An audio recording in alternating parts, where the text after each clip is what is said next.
Our brains are finely tuned machines. Inside, cells called neurons are constantly communicating to shape how we think, feel, and act. Let's eavesdrop on their conversation. These are the ends of two neurons. The one on the right sends a message, and the one on the left receives it. At first, they look connected, but they are actually separated by a tiny space called a synapse, where messages are relayed. What we'll see next is how we normally experience pleasure. The sending neuron contains dopamine, the brain's pleasure chemical. When something good happens to us, this feel-good chemical is released into the synapse, where it connects with receptors. There, dopamine activates the receiving neuron, which in turn conveys the message onto the next neuron, creating a chain reaction that produces pleasure.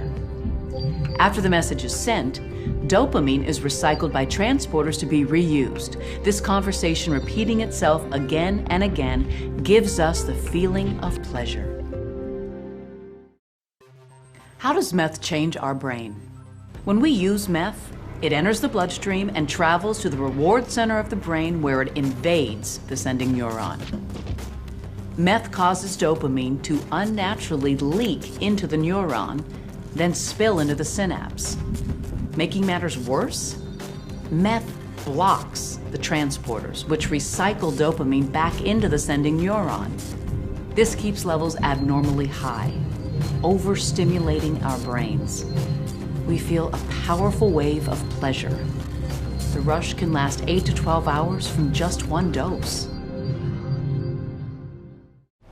Meth causes dopamine to flood our receptors. When we stay up, taking more and more meth, we exhaust our dopamine supply.